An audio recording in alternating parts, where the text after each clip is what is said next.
गौरी पुत्र गणेश भगवान की जय। श्री लक्ष्मी नारायण भगवान की जय। श्री उमापति शंकर भगवान की जय। बृहस्पति देव की जय। प्रिय भक्तजनों, आज हम इस वीडियो में बृहस्पतिवार की व्रत कथा सुनेंगे। बृहस्पतिवार व्रत को करने से मन की इच्छाएं पूरी होती हैं और बृहस्पति महाराज प्रसन्न होते हैं तथा धन, पुत्र, विद्या और मनवांछित फलों की प्राप्ति होती है। परिवार को सुख शांति मिलती है। इसीलिए यह व्रत सर्वश्रेष्ठ और अति फलदायक सभी स्त्री और पुरुषों के लिए है। इस व्रत में केले का पूजन करना चाहिए। कथा और पूजन के समय तन, मन, क्रम, वचन से शुद्ध होकर जो इच्छा हो बृहस्पति देव की प्रार्थना करनी चाहिए और उनकी इच्छाओं को बृहस्पति देव अवश्य पूर्ण करते हैं, ऐसा मन में दृढ़ विश्वास रखना चाहिए। तो भक्तजनों, आइए अब सुनते हैं बृहस्पतिवार की व्रत कथा। तो आप सभी भक्तजन बड़ी ही श्रद्धा, ध्यान पूर्वक और प्रसन्न चित्त मन से इस कथा को सुनिए। तो सभी प्रेम से बोलिए श्री लक्ष्मी नारायण भगवान की जय। बृहस्पति देव की जय। सर्वदेवी देवता की जय। भारतवर्ष में एक राजा राज्य करता था। वह बड़ा प्रतापी और दानी था। वह नित्य गरीबों और ब्राह्मणों की सहायता करता था, लेकिन यह बात उसकी रानी को अच्छी नहीं लगती थी। वह ना ही गरीबों को दान देती और ना ही भगवान का पूजन करती थी और राजा को भी दान देने से मना किया करती थी। एक दिन राजा शिकार खेलने वन को गए हुए थे तो रानी महल में अकेली थी। उसी समय बृहस्पति देव साधु वेश में राजा के महल में भिक्षा के लिए गए और भिक्षा मांगी। तब रानी ने भिक्षा देने से इनकार किया और कहा, हे साधु महाराज, मैं तो दान पुण्य से तंग आ गई हूँ। मेरा पति सारा धन लुटाता रहता है। मेरी इच्छा है कि हमारा धन नष्ट हो जाए, फिर न रहेगा बांस, न बजेगी बांसुरी। तब साधु ने कहा, देवी, तुम तो बड़ी अजीब हो। धन, संतान तो सभी चाहते हैं, पुत्र और लक्ष्मी तो पापी के घर भी होनी चाहिए। यदि तुम्हारे पास अधिक धन है तो भूखों को भोजन दो, प्यासों के लिए प्याऊ बनवाओ, मुसाफिरों के लिए धर्मशालाएं खुलवाओ और निर्धन अपनी कुंवारी कन्याओं का विवाह नहीं कर सकते, उनका विवाह करा दो। ऐसे कई और काम हैं जिनको करने से तुम्हारा यश लोक परलोक में फैलेगा। परंतु रानी पर उपदेश का कोई प्रभाव न पड़ा। वह बोली, महाराज, आप मुझे कुछ न समझाएं। मैं ऐसा धन नहीं चाहती जो हर जगह बांटती फिरूं। तब साधु ने उत्तर दिया, यदि तुम्हारी ऐसी इच्छा है तो तथास्तु। तुम ऐसा करना कि बृहस्पतिवार को घर लीप कर पीली मिट्टी से अपना सिर धोकर स्नान करना, भट्टी चढ़ाकर कपड़े धोना।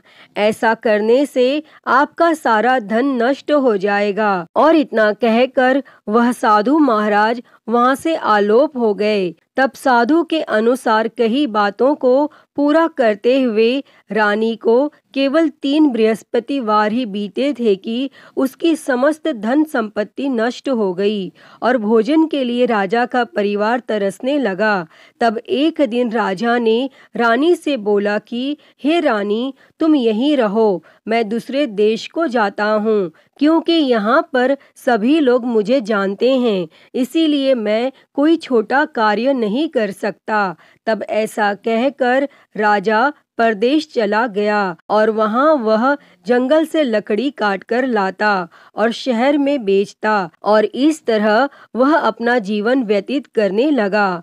इधर राजा के परदेश जाते ही रानी और दासी दुखी रहने लगे। एक बार जब रानी और दासी को 7 दिन तक बिना भोजन के रहना पड़ा तो रानी ने अपनी दासी से कहा, हे दासी, पास ही के नगर में मेरी बहन रहती है, वह बड़ी धनवान है, तू उसके पास जा और कुछ ले आ ताकि थोड़ी बहुत गुजर बसर हो जाए। तब दासी रानी की बहन के पास गई और उस दिन गुरुवार था और रानी की बहन उस समय बृहस्पतिवार व्रत की कथा सुन रही थी।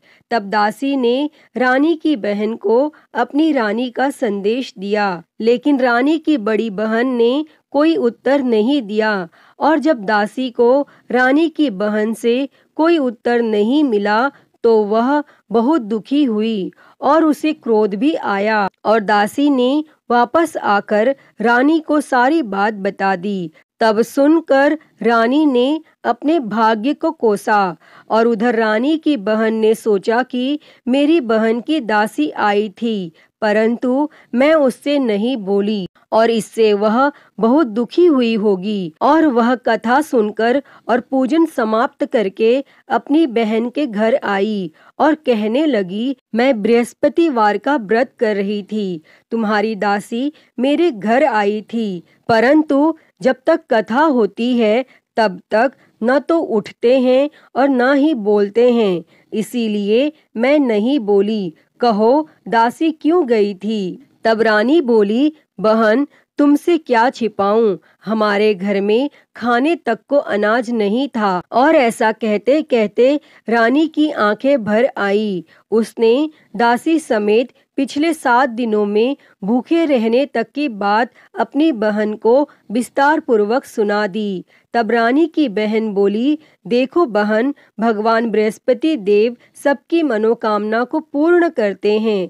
देखो शायद तुम्हारे घर में अनाज रखा हो। पहले तो रानी को विश्वास नहीं हुआ, पर बहन के आग्रह करने पर उसने अपनी दासी को अंदर भेजा तो उसे सचमुच अनाज से भरा एक घड़ा मिल गया और यह देखकर दासी को बड़ी हैरानी हुई। तब दासी रानी से कहने लगी, हे रानी, जब हमको भोजन नहीं मिलता तो हम व्रत ही तो करते हैं, इसीलिए क्यों न इनसे व्रत और कथा की विधि पूछ ली जाए ताकि हम भी व्रत कर सकें। और तब रानी ने अपनी बहन से बृहस्पतिवार व्रत के बारे में पूछा। तब उसकी बहन ने बताया, बृहस्पतिवार के व्रत में चने की दाल और मुनक्का से विष्णु भगवान का केले की जड़ में पूजन करें तथा दीपक जलाएं, व्रत कथा सुनें और पीला भोजन ही करें, इससे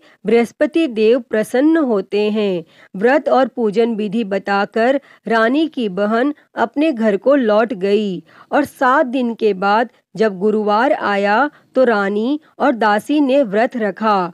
घुड़साल में जाकर चना और गुड़ लेकर आई, फिर उससे केले की जड़ तथा विष्णु भगवान का पूजन किया। और अब पीला भोजन कहाँ से आए, इस बात को लेकर दोनों बहुत दुखी थी। चूंकि उन्होंने व्रत रखा था इसीलिए बृहस्पति देव उनसे प्रसन्न थे, इसीलिए वे एक साधारण व्यक्ति का रूप धारण कर 2 थालों में सुंदर पीला भोजन दासी को दे गए। और तब भोजन पाकर दासी प्रसन्न हुई और फिर रानी के साथ मिलकर भोजन ग्रहण किया और उसके बाद वे सभी गुरुवार को व्रत और पूजन करने लगी। बृहस्पति भगवान की कृपा से उनके पास फिर से धन संपत्ति आ गई, परंतु रानी फिर से पहले की तरह आलस्य करने लगी। तब दासी बोली, देखो रानी, तुम पहले भी इस प्रकार आलस्य करती थी, तुम्हें धन रखने में कष्ट होता था और इस कारण सब धन नष्ट हो गया, और अब जब भगवान बृहस्पति की कृपा से धन मिला है तो तुम्हें फिर से आलस्य होता है।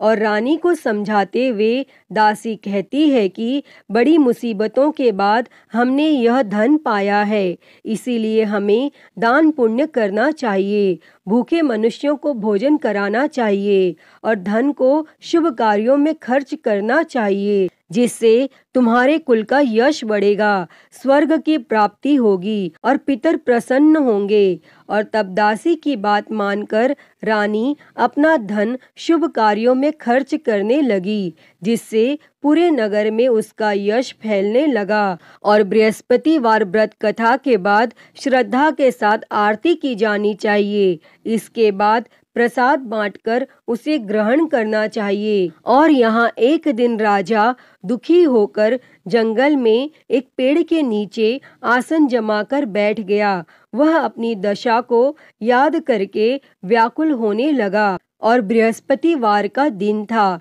एकाएक उसने देखा कि निर्जन वन में एक साधु प्रकट हुए और वह साधु वेश में स्वयं बृहस्पति देवता थे। लकड़हारे के सामने आकर बोले, हे लकड़हारे, इस सुनसान जंगल में तू चिंता मग्न क्यों बैठा है? तब लकड़हारे ने दोनों हाथ जोड़कर प्रणाम किया और उत्तर दिया, हे महात्मा जी, आप सब कुछ जानते हैं, मैं क्या कहूँ? यह कहकर रोने लगा और साधु को अपनी आत्मकथा सुनाई। तब महात्मा जी ने कहा, तुम्हारी स्त्री ने बृहस्पतिवार के दिन बृहस्पति भगवान का निरादर किया है, जिसके कारण रुष्ट होकर उन्होंने तुम्हारी यह दशा कर दी। अब तुम चिंता को दूर करके मेरे कहने पर चलो तो तुम्हारे सब कष्ट दूर हो जाएंगे और भगवान पहले से भी अधिक संपत्ति देंगे। तुम बृहस्पति के दिन कथा किया करो। 2 पैसे के चने मुनक्का लाकर उसका प्रसाद बनाओ और शुद्ध जल से लोटे में शक्कर मिलाकर अमृत तैयार करो। कथा के पश्चात अपने सारे परिवार और सुनने वाले प्रेमियों में अमृत व प्रसाद बांटकर आप भी ग्रहण करो। ऐसा करने से भगवान तुम्हारी सब मनोकामनाएं पूरी करेंगे। तब साधु के ऐसे वचन सुनकर लकड़हारा बोला, हे प्रभु, मुझे लकड़ी बेचकर इतना पैसा नहीं मिलता जिससे भोजन के उपरांत कुछ बचा सकूं। मैंने रात्रि में अपनी स्त्री को व्याकुल देखा है। मेरे पास कुछ भी नहीं जिससे मैं उसकी खबर मंगा सकूं। तब साधु ने कहा, हे लकड़हारे, तुम किसी बात की चिंता मत करो। बृहस्पति के दिन तुम रोजाना की तरह लकड़ियां लेकर शहर को जाओ। तुमको रोज से दुगना धन प्राप्त होगा, जिससे तुम भली भांति भोजन कर लोगे तथा बृहस्पति देव की पूजा का सामान भी आ जाएगा। और इतना कहकर साधु अंतर ध्यान हो गए और धीरे धीरे समय व्यतीत होने पर फिर वही बृहस्पतिवार का दिन आया और लकड़हारा जंगल से लकड़ी काटकर किसी शहर में बेचने गया। उसे उस दिन और दिन से अधिक पैसा मिला। तब राजा ने चना गुड़ आदि लाकर गुरुवार का व्रत किया और उस दिन से उसके सभी क्लेश दूर हो गए। परंतु जब दोबारा गुरुवार का दिन आया तो बृहस्पतिवार का व्रत करना वह भूल गया। इस कारण बृहस्पति भगवान नाराज हो गए और उस दिन उस नगर के राजा ने विशाल यज्ञ का आयोजन किया तथा शहर में यह घोषणा करा दी कि कोई भी मनुष्य अपने घर में भोजन न बनावे और न आग जलावे। समस्त जनता मेरे यहाँ भोजन करने आवे और इस आज्ञा को जो न मानेगा उसे फांसी की सजा दी जाएगी। और इस तरह की घोषणा संपूर्ण नगर में करवा दी गई। तब राजा की आज्ञा अनुसार शहर के सभी लोग भोजन करने गए, लेकिन लकड़हारा कुछ देर से पहुंचा, इसीलिए राजा उसको अपने साथ घर लिवा ले गए और ले जाकर भोजन करा रहे थे तो रानी की दृष्टि उस खूंटी पर पड़ी जिस पर उसका हार लटका हुआ था। वह वहां पर दिखाई नहीं दिया। तब रानी ने निश्चय किया कि मेरा हार इस मनुष्य ने चुरा लिया है और उसी समय सिपाहियों को बुलाकर उसको कारागार में डलवा दिया। और जब लकड़हारा कारागार में पड़ गया और वह बहुत दुखी होकर विचार करने लगा कि न जाने कौन से पूर्व जन्म के कर्म से मुझे यह दुख प्राप्त हुआ है, और वह उसी साधु को याद करने लगा जो कि जंगल में मिले थे। तब उसी समय तत्काल बृहस्पति देव साधु के रूप में प्रकट हुए और उसकी दशा को देखकर कहने लगे, अरे मूर्ख, तूने बृहस्पति देव की कथा नहीं करी, इस कारण तुझे दुख प्राप्त हुआ है। अब चिंता मत कर, बृहस्पतिवार के दिन कारागार के दरवाजे पर 4 पैसे पड़े मिलेंगे। उनसे तू बृहस्पति देव की पूजा करना और तेरे सभी कष्ट दूर हो जाएंगे। तब बृहस्पतिवार के दिन उसे 4 पैसे मिले। लकड़हारे ने कथा कही और उसी रात्रि को बृहस्पति देव ने उस नगर के राजा को स्वप्न में कहा, हे राजा, तुमने जिस आदमी को कारागार में बंद कर दिया है वह निर्दोष है, वह राजा है, उसे छोड़ देना, और रानी का हार उसी खूंटी पर लटका है। अगर तू ऐसा नहीं करेगा तो मैं तेरे राज्य को नष्ट कर दूंगा। और इस तरह रात्रि के स्वप्न को देखकर राजा प्रातः काल उठा और खूंटी पर हार देखकर लकड़हारे को बुलाकर क्षमा मांगी तथा लकड़हारे को योग्य सुंदर वस्त्र आभूषण देकर विदा कर दिया। और बृहस्पति देव की आज्ञा के अनुसार लकड़हारा अपने नगर को चल दिया। और जब राजा अपने नगर के निकट पहुंचा तो उसे बड़ा आश्चर्य हुआ। नगर में पहले से अधिक बाग, तालाब, कुएं तथा बहुत सी धर्मशाला, मंदिर आदि बन गई हैं। तब राजा ने पूछा, यह किसका बाग और धर्मशाला है? तब नगर के सब लोग कहने लगे, यह सब रानी और बांदी के हैं। तो राजा को आश्चर्य हुआ और गुस्सा भी आया। और जब रानी ने यह खबर सुनी कि राजा आ रहे हैं तो रानी ने बांदी से कहा कि हे दासी, देख राजा हमको कितनी बुरी हालत में छोड़ गए थे और हमारी ऐसी हालत देखकर वह लौट न जाए, इसीलिए तू दरवाजे पर खड़ी हो जा। तब आज्ञा अनुसार दासी दरवाजे पर खड़ी हो गई और राजा आए तो उन्हें अपने साथ लिवा लाई। तब राजा ने क्रोध करके अपनी रानी से पूछा कि यह धन तुम्हें कैसे प्राप्त हुआ है? तब रानी ने कहा, हमें यह सब धन बृहस्पति देव के इस व्रत के प्रभाव से प्राप्त हुआ है। और फिर राजा ने निश्चय किया कि 7 रोज बाद तो सभी बृहस्पति देव का पूजन करते हैं, परंतु मैं प्रतिदिन दिन में 3 बार कहानी तथा रोज व्रत किया करूँगा। और अब हर समय राजा के दुपट्टे में चने की दाल बंधी रहती तथा दिन में 3 बार कहानी कहता। और एक रोज राजा ने विचार किया कि चलो अपनी बहन के यहाँ हो आवे। इस तरह निश्चय कर राजा घोड़े पर सवार हो अपनी बहन के यहाँ को चलने गया। मार्ग में उसने देखा कि कुछ आदमी एक मुर्दे को लिए जा रहे हैं। उन्हें रोककर राजा ने कहा, अरे भाइयों, मेरी बृहस्पति देव की कथा सुन लो। और वे बोले, लो, हमारा तो आदमी मर गया है, इसको अपनी कथा की पड़ी है। परंतु कुछ आदमी बोले, अच्छा कहो, हम तुम्हारी कथा भी सुनेंगे। तब राजा ने दाल निकाली और जब कथा आधी हुई थी कि मुर्दा हिलने लग गया। और जब कथा समाप्त हो गई तो राम राम करके मनुष्य उठकर खड़ा हो गया। और आगे मार्ग में उसे एक किसान खेत में हल चलाता मिला। तब राजा ने उसे देखकर उससे बोले, अरे भैया, तुम मेरी बृहस्पतिवार की कथा सुन लो। तब किसान बोला, जब तक मैं तेरी कथा सुनूंगा तब तक 4 हरिया जोत लूंगा, जा अपनी कथा किसी और को सुना। इस तरह राजा आगे चलने लगा और राजा के हटते ही बैल पछाड़ खाकर गिर गया तथा किसान के पेट में बड़ी जोर का दर्द होने लगा। और उस समय उसकी माँ रोटी लेकर आई। उसने जब यह देखा तो अपने पुत्र से सब हाल पूछा। तब बेटे ने सभी हाल कह दिया। तो बुढ़िया दौड़ी दौड़ी उस घुड़सवार के पास गई और उससे बोली कि मैं तेरी कथा सुनूंगी, तू अपनी कथा मेरे खेत पर चलकर ही कहना।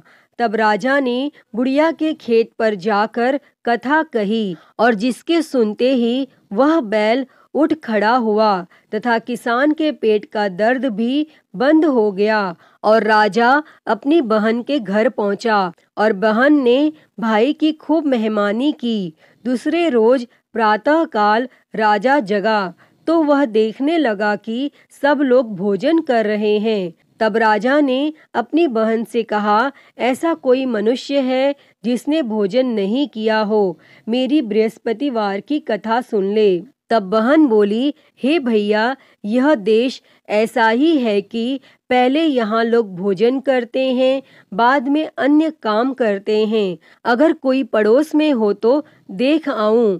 और वह ऐसा कहकर देखने चली गई, परंतु उसे कोई ऐसा व्यक्ति नहीं मिला जिसने भोजन न किया हो। अतः वह एक कुम्हार के घर गई जिसका लड़का बीमार था। उसे मालूम हुआ कि उनके यहाँ 3 रोज से किसी ने भोजन नहीं किया है। तब रानी ने अपने भाई की कथा सुनने के लिए कुम्हार से कहा और वह तैयार हो गया। तब राजा ने जाकर बृहस्पतिवार की कथा कही, जिसको सुनकर उसका लड़का ठीक हो गया और अब तो राजा की प्रशंसा होने लगी। फिर एक रोज राजा ने अपनी बहन से कहा कि हे बहन, हम अपने घर को जाएंगे, तुम भी तैयार हो जाओ।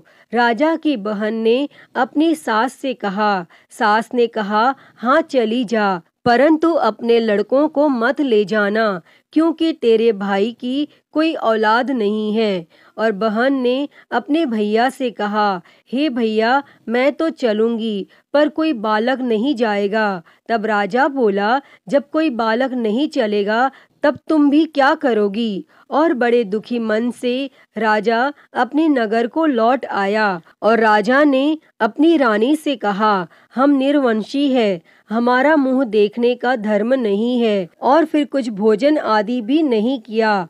तब रानी बोली, हे प्रभु, बृहस्पति देव ने हमें सब कुछ दिया है, वह हमें औलाद अवश्य देंगे।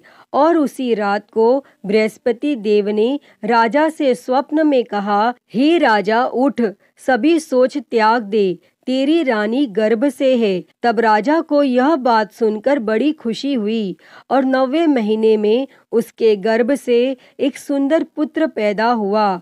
तब राजा बोला, हे रानी, स्त्री बिना भोजन के रह सकती है, पर बिना कहे नहीं रह सकती। जब मेरी बहन आवे तुम उससे कुछ कहना मत। तब रानी ने यह सुनकर हाँ कर दिया। और जब राजा की बहन ने यह शुभ समाचार सुना तो वह बहुत खुश हुई और बधाई लेकर अपने भाई के यहाँ आई। तभी रानी ने कहा, घोड़ा चढ़कर तो नहीं आई, गधा चढ़ी आई। तब राजा की बहन बोली, भाभी, मैं इस प्रकार न कहती तो तुम्हें औलाद कैसे मिलती। प्रिय भक्तजनों, बृहस्पति देव ऐसे ही हैं, जैसी जिसके मन में कामनाएं हैं सभी को पूर्ण करते हैं। जो सद्भावना पूर्वक बृहस्पतिवार का व्रत करता है, एवं कथा पढ़ता है अथवा सुनता है, दूसरों को सुनाता है, बृहस्पति देव उसकी सभी मनोकामना पूर्ण करते हैं। जैसी सच्ची भावना से रानी और राजा ने उनकी कथा का गुणगान किया, तो उनकी सभी इच्छाएं बृहस्पति देव जी ने पूर्ण की थी। अतः हे बृहस्पति देव जी, जैसी कृपा आपने राजा और रानी पर की, वैसी ही कृपा इस कथा को कहते, सुनते और हुंकारा भरते सभी पर करना। तो सभी प्रेम से बोलिए, बृहस्पति देव की जय, श्री लक्ष्मी नारायण भगवान की जय। तो आइए बृहस्पतिवार व्रत की एक और कथा सुनते हैं। तो सभी प्रेम से बोलिए, बृहस्पति देव की जय, भगवान विष्णु की जय। प्राचीन समय में एक ब्राह्मण रहता था। वह बहुत निर्धन था, उसकी कोई संतान नहीं थी। उसकी स्त्री बहुत मलिनता के साथ रहती थी। वह स्नान न करती, किसी देवता का पूजन न करती। इससे ब्राह्मण देवता बड़े दुखी थे। बेचारे बहुत कुछ कहते थे, किंतु उसका कुछ परिणाम न निकला। तब भगवान की कृपा से ब्राह्मण की स्त्री को कन्या रूपी रत्न पैदा हुआ।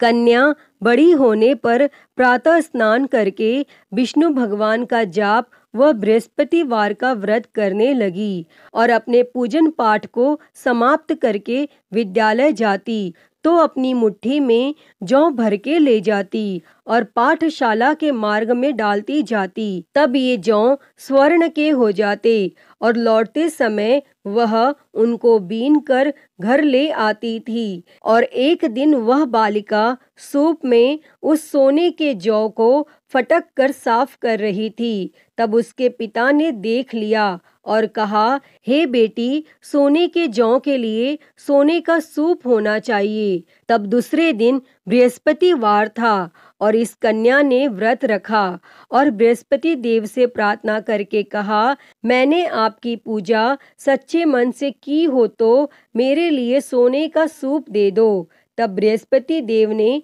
उसकी प्रार्थना स्वीकार कर ली। तब रोजाना की तरह वह कन्या जौ फैलाती हुई जाने लगी और जब लौटकर जौ बीन रही थी तो बृहस्पति देव की कृपा से सोने का सूप मिला और उसे वह घर ले आई और उसमें जौ साफ करने लगी, परंतु उसकी माँ का वही ढंग रहा। एक दिन की बात है कि वह कन्या सोने के सूप में जौ साफ कर रही थी और उस समय उस शहर का राजपुत्र वहां से होकर निकला और इस कन्या के रूप और कार्य को देखकर मोहित हो गया तथा अपने घर आकर भोजन तथा जल त्याग कर उदास होकर लेट गया। और जब राजा को इस बात का पता लगा तो अपने प्रधानमंत्री के साथ उसके पास गए और बोले, हे बेटा, तुम्हें किस बात का कष्ट है? किसी ने अपमान किया है अथवा और कोई कारण हो सो कहो,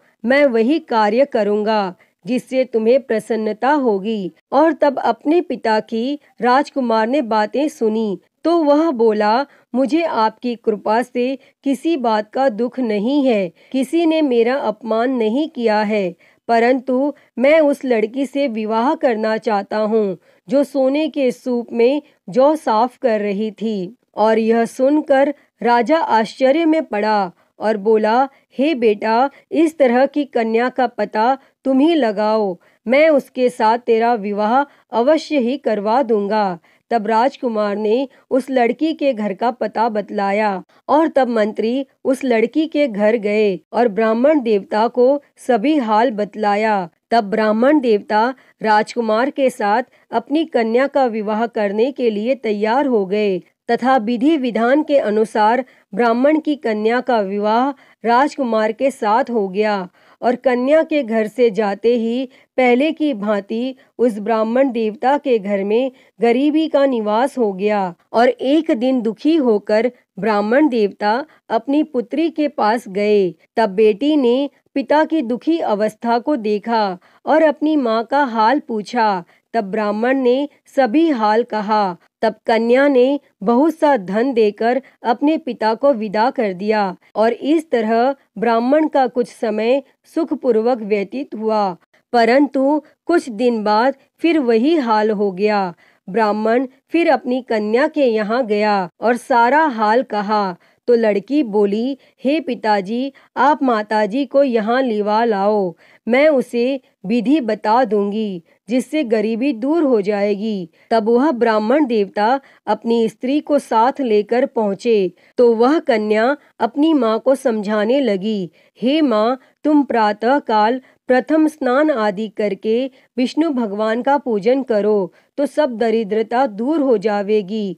परंतु उसकी माँ ने एक भी बात नहीं मानी और प्रातः काल उठकर अपनी पुत्री के बच्चों की जूठन को खा लिया। इससे उसकी पुत्री को भी बहुत गुस्सा आया और एक रात को कोठरी से सभी सामान निकाल दिया और अपनी माँ को उसमें बंद कर दिया और प्रातः काल उसे निकाला तथा स्नान आदि करा के पाठ करवाया तो उसकी माँ की बुद्धि ठीक हो गई और फिर वह प्रत्येक बृहस्पतिवार को व्रत रखने लगी।